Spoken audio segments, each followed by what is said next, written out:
last reader and headliner, we have Coco Picard. Coco is a writer, publisher, and curator. She is the executive director of Green Lantern Press, a nonprofit publishing house, and art producer in operation since 2005, and the co-director of Sector 2337, a hybrid art space bar and bookstore in Chicago.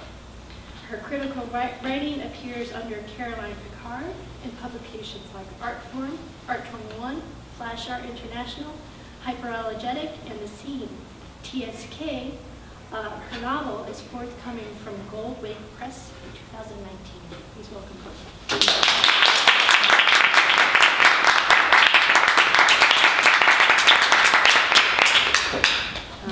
Thanks so much for coming out today. Thanks to all the readers. It was really awesome to sort of have this coming up and have a chance to reach out to so many people that I love and admire and have them all in one room. So thanks. Okay.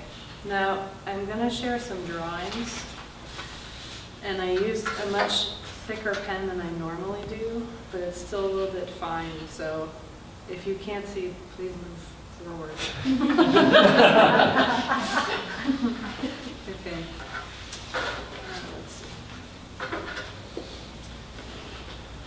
This is, I guess maybe I'll also say that, so I had put this short text together kind of in thinking about how to talk about the Chronicles of Fortune in reading situations. And basically, I feel like it's always tricky to figure out how to read comics. And this was just a way of sort of, it's almost like an afterword that I wrote. It took 10 years for me to write the Chronicles of Fortune, and during that time, the Fortuna character was a constant companion. Allegedly the greatest superhero in the world, she suffers from a bad case of ennui that makes her useless, and so I regularly returned to her over the course of a given day, imagining new episodes in her life on the one hand, but also reactions she might have to my own experience. Maybe it's no surprise then that upon finishing the book, I wondered about her future. I was less preoccupied with making more comics and more curious about what she would do next. What will she look like in 20 years as a 45 or 50-year-old? The closest thing I can compare this to is that of old roommates moving out, people with whom you share every nuance of your life almost by accident, and then, after parting ways, rarely encounter. One such friend was in a band. She moved to New York to make it. I wonder what she's doing now, and given that I haven't heard about her band in years, I presume she has found another occupation. So what happens to superheroes when they get old and age out? Not the Tony Starks with wealth and fame and gadgets to keep them active beyond their natural capacity, but the B or C listers like Fortuna, who accomplished heroic things on such a small and personal scale as to remain mostly anonymous.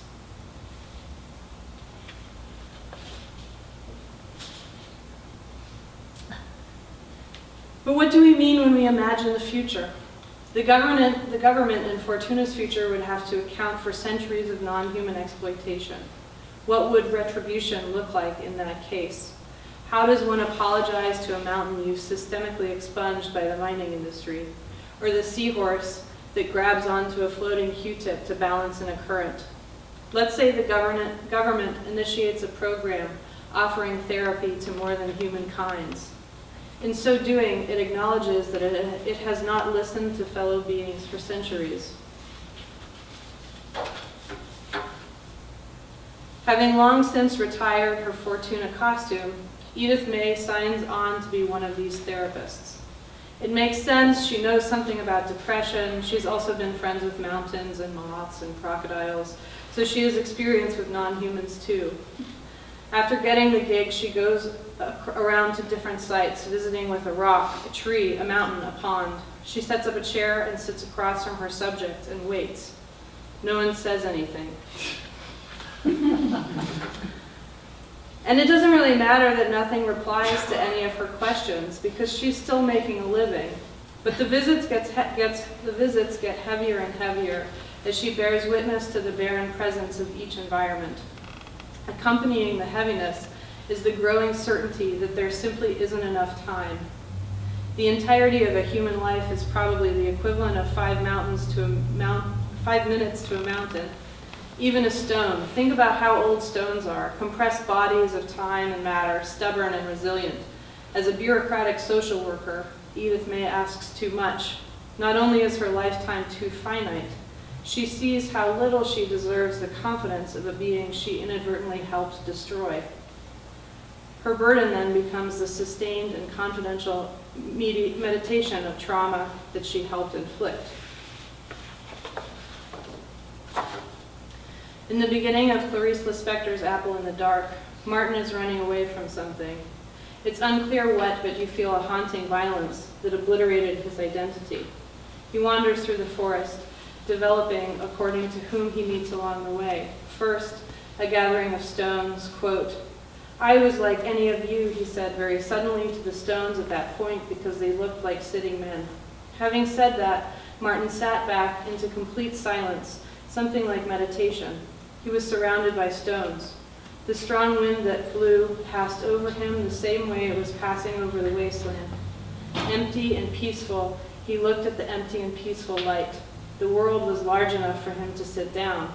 Inside, he felt the resonant emptiness of a cathedral.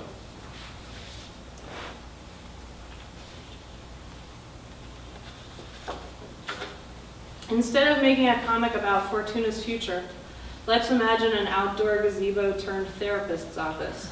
2 couches, a white noise machine, a side table with a cactus, a box of Kleenex, a clock, and a plate of business cards occupying one corner. In the opposing corner hangs another clock and a framed print with all kinds of carefully rendered ruins, Greco-Roman arches and columns, and in the farther distance, a weird pyramid, as though this composition is intended to capture an overarching concept of civilization long since abandoned and overgrown with foliage. Between the clock and the picture is a second chair for the doctor, Dr. Rock. Equivalent in size to 2 of my fists combined, the rock allegedly comes from Maine, though who knows where it has lived before that. It seems the appropriate size for a therapist, somehow smaller than you would expect, but still substantial. You sit down on the couch and begin to talk. One day you encounter 2 strangers in Dr. Rock's office. A round sculpture sitting in your seat and a robin who's made a nest in the gazebo lights overhead. You sit down next to the sculpture, unsettled by this unexpected presence. The robin ambivalently leaves its perch and waits through 10 minutes of your session before flying off to a nearby tree.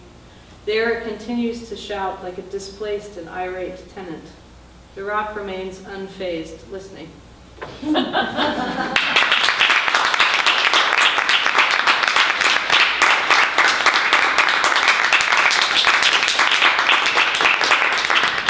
Gosh, that was so amazing. Cool, thank you. Now I know where to go for sliding scale therapy. That was so cool. Thank you for coming. Coco's book is available. It's beautiful. Everyone else's books, lots of other readers have amazing books too. I'm sure they'd be willing to sign them for you. Last thing, since it's getting closer to Christmas, we have a promotion right now. If you spend $50, we give you a $10 gift certificate for free. If you're in the area. But thank you so much for coming. This is really good. Thank you.